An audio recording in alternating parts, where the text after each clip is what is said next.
¿Qué tal? Muy buenas tardes. Les habla su compañero y amigo doctor Sergio Jesús Quiroz Valdés. Me dirijo a ustedes, compañeros de tercer cuatrimestre de la maestría en docencia en Xochicalco, con la intención de recuperar y avanzar en el trabajo en este taller de elaboración de proyectos educativos. La intención de esta sesión tiene entonces integrar una mejor comprensión en lo que es la construcción del objeto de estudio. Un proyecto tiene que tener la intencionalidad de resolver. Nace una visión prospectiva para resolver un problema. Por lo tanto, el problema no le podemos nosotros subestimar a poca cosa, peccata minuta, a una cuestión empírica que a flor de piel se vea. En las ciencias sociales estamos conscientes que, de acuerdo a la postura epistemológica de la dialéctica, la crítica, existe también el reconocimiento de la subjetividad del individuo, que es pensamiento, análisis, razonamiento, sentimiento, emoción. Y eso infiere en la adquisición del conocimiento, de otra manera, y en la función y el ejercicio de las conductas. De otra manera, estaríamos hablando de robots, que así nos tratan en otra situación. Que así otras posturas epistemológicas vean al individuo, esa es otra cuestión.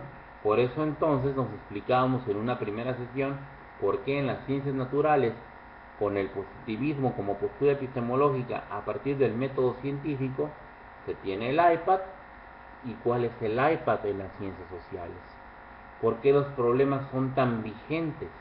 Prostitución, drogadicción, corrupción, violencia. ¿Y cuál es entonces la hora o el momento o las condiciones necesarias para llegar a la verdad y a la solución de las mismas para poder evolucionar como sociedad? Es en sí entonces cuando estamos hablando que un problema que esté emergiendo debe ser científicamente tomado en cuenta, debe de abordarse de una postura teórica para que rebasemos empirismos y no caigamos en lo absurdo de la lógica formal. Que porque hay hambre, hay reprobación. Claro que hay una inferencia, hay una relación directa. Que porque hay inasistencia y se la pintea el chamaco, hay un bajo aprovechamiento académico. Es obvio.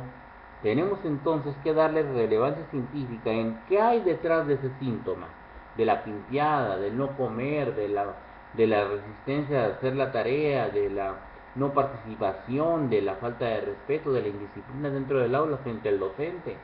Y todos esos factores analizarlos científicamente para poder entonces develar a partir de esos niveles de opacidad en dónde está la esencia problemática. Por eso la construcción del objeto de estudio o planteamiento del problema tiene dos fases. La fase paramétrica, que es la fase de las evidencias empíricas, la del empirismo, la del dato duro, y la fase de cada uno de esos síntomas de una situación problemática que te inquiete, y la fase de las dimensiones. Dimensiones tamaño, el tamaño de relevancia científica que le han dado algunos científicos a esa situación problemática o a síntomas asociados a la situación problemática que te inquieta, por lo cual inicia la investigación. Aparentemente sería el planteamiento del problema, pero es en su fase primera.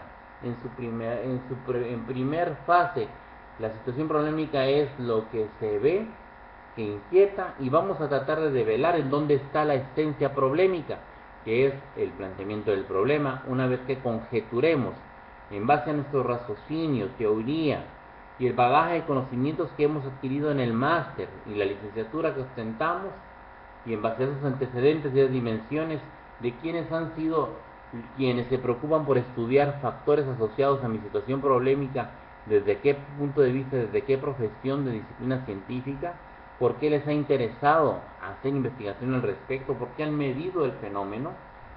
Es entonces donde nos va a servir para tomar en cuenta y poder conjeturar la construcción del planteamiento del problema. El planteamiento del problema es el producto de el constructo racional de esa construcción del objeto de estudio en base a los antecedentes y dimensiones, y se puede redactar en dos modalidades. Una modalidad en enunciado, que sería la denuncia, La denuncia de un problema, el enunciado de un problema es la denuncia de la falta, de la carencia, de la incongruencia, del agravio, de la lesión, de lo que está pasando. El problema no puede ser el aprovechamiento académico ante la deserción escolar. Pues se oye como que sí, es lógico. La deserción escolar en la actualidad. Pero ¿qué pasa con la deserción escolar? Es por eso que necesitamos ese constructo, esa develación de la opacidad, de conjeturar ante antecedentes y dimensiones y poder entonces decir los impactos de la deserción escolar en las limitaciones al estudio de educación superior. Ya suena algo como que agravia, como que preocupa. Tiene que tener esa tonalidad de preocupar, de denunciar la falta, la incongruencia, la corrupción. Es la primera nota de un periódico. Ese es el planteamiento del problema. De ese sentido tiene. Las agraviantes de la deserción escolar en el aprovechamiento académico de la materia de química en los últimos semestres de educación bachillerato. Podría ser, estoy divagando. Una vez que tenemos construido el planteamiento del problema, tenemos que irnos al estado del arte. ¿Y el estado del arte qué es? Bueno, un proyecto no puede empezar en el empirismo. Un proyecto no es una tina del precio, es un experimento. Es un experimento en base al empirismo total, ¿no? Tiene que tener una connotación científica. Y el planteamiento del problema necesita entonces, es lo que le da rumbo a la investigación, y la investigación esa pretende resolver con un proyecto de intervención. ¿Y en dónde va a estar sustentado el proyecto de intervención? En los argumentos teóricos que expliquen el planteamiento del problema construido. Por eso entonces es necesario que en un primer momento, antes del marco teórico, se elabore el estado del arte o estado de la cuestión. ¿Qué tanto está explicado teóricamente ese problema que tú has construido? Y es entonces cuando hay que echarse un clavado en todo lo que son fuentes arbitradas científicamente de información, tesis, proyectos, documentales, reportajes, artículos científicos de revistas arbitradas, de tesis, de bibliotecas digitalizadas, de todos los constructos, aportes y hallazgos estén evidenciados científicamente y mostrados como tal en ese formato, y empiece entonces de 5 años a la fecha a traer fuentes que me expliquen los síntomas y factores asociados a mi situación problemática y a mi planteamiento del problema. Es lógico y debo de advertirles que no se van a encontrar información así tal cual específicamente para el planteamiento del problema que ustedes construyeron. Por eso necesitan irse a las raíces, a los síntomas, a los indicadores que emergieron que están asociados a ese planteamiento del problema por el cual tú lo conjeturaste así. El planteamiento del problema devino de ese razonamiento teórico tuyo a partir de esas evidencias, y por tanto, entonces es conveniente ver cómo se explican, quién las explica, y registrar bibliográficamente cada una de esas fuentes. Tú sabes cómo hacer una ficha bibliográfica: autor, fecha, datos de la fuente de información, del libro, del reportaje y demás, fuente digitalizada, y aparte del autor, y aparte año y fecha, y aparte un abstract, sintaxis de la conclusión teórica de ese aporte científico al problema. ¿Cómo lo explica? Y así vas a ir fuente por fuente. Lo particular de aquí y lo esencial y lo especial de esto es que emerge la pregunta: ¿cuántas fichas? La cuantificación no es lo de menos, pero sí es lo secundario, lo terciario. ¿Por qué? Porque aquí lo que interesa es no casarte nomás con una idea porque es la que más te gusta, sino obtener la explicación más conveniente a partir de todas las existentes, y estar consciente que los escenarios contextuales son diferentes uno del otro.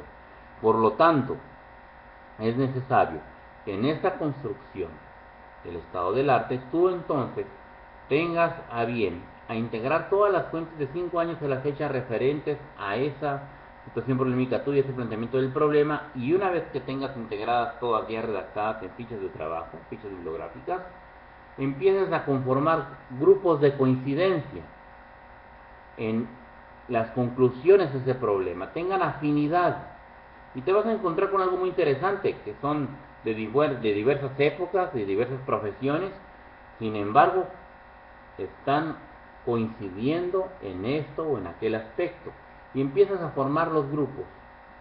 Cuando tú encuentres una ficha, un aporte, una fuente que ya discrepe de las anteriores encontradas, tú puedes dejar hasta ahí el cúmulo de fuentes de información capturadas y recogidas. Ya tienes con qué formar un debate y por qué, con cuál de los dos o qué de los dos tomas para explicar tu planteamiento del problema construido. De eso se trata. Una vez que ya tienes las islas, las fichas, ya las elaboraste, las conclusiones en cada una de ellas, empiezas a estratificar a partir de los grupos de coincidencia. Estos coinciden, estos de aquí nomás uno está excluido, estos dos, estos tres, con la intención entonces de formar grupos de posturas discrepantes, pero que coinciden entre sí.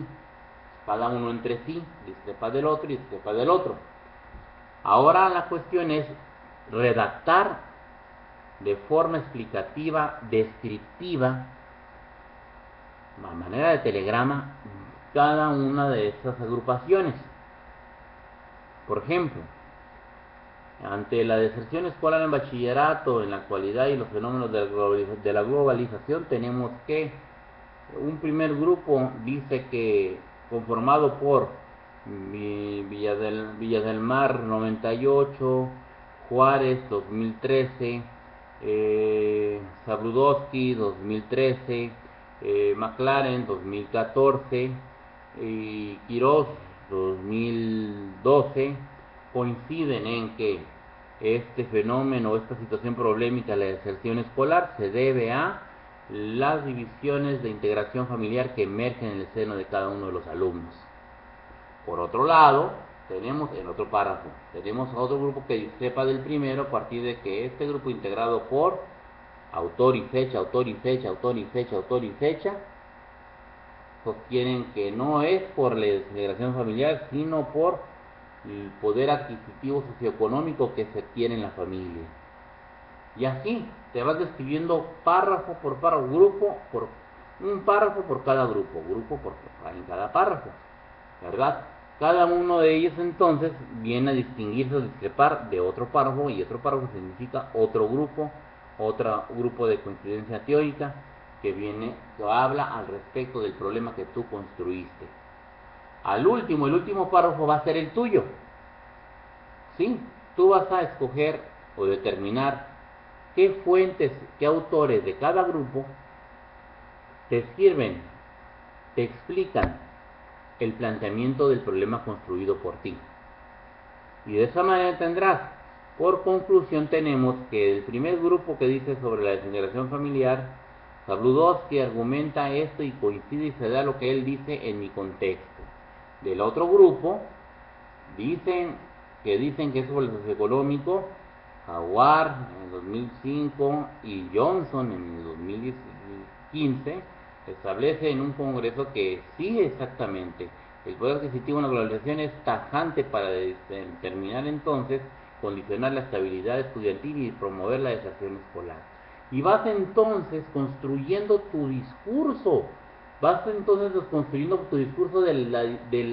conjunto teórico existente, escogiendo y determinando qué de los teóricos y los grupos existentes te ayudan a explicar el problema que tú construiste, y estás construyendo aporte teórico al problema innovador que tú has construido, que vives y que afrontas.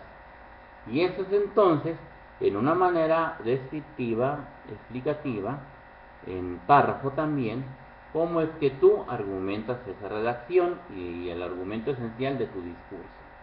Esa vendría siendo la parte final del estado del arte. El estado del arte viene siendo entonces, por conjetura, el guión para el desarrollo del marco teórico.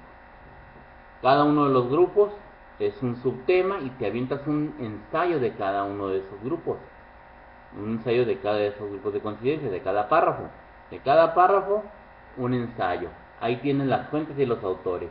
Simplemente falta echar mano de la pluma y dar cuenta de lo que te encontraste y lo que te estratificaste y al último te inventas tu propio ensayo, que es tu aporte teórico, y es entonces tu discurso, lo que te dará a ti fundamento a la hora de la disertación, de la presentación del proyecto, de argumentar teóricamente en base a qué teoría está fundamentada tu proyecto y ese debate teórico que tú construiste. Hay solidez teórica ahora entonces para poder entonces tener las condiciones necesarias para diseñar y construir la estrategia de intervención. Así es, compañero, entonces, primero que hayas construido el objeto de estudio en base a los antecedentes y las dimensiones que ya te expliqué, planteas el problema en enunciado o en cuestionamiento. De ahí te vas al estado del arte, lo elaboras, como te acabo de instruir y de orientar, y de esa manera ya tienes entonces el cómo redactar el marco teórico, un ensayo por cada uno de los párrafos. Tienes ahora entonces en esta etapa los argumentos suficientes para diseñar tu estrategia de intervención, que es el proyecto de intervención. Muchas gracias, nos vemos en una próxima video sesión. Hasta luego.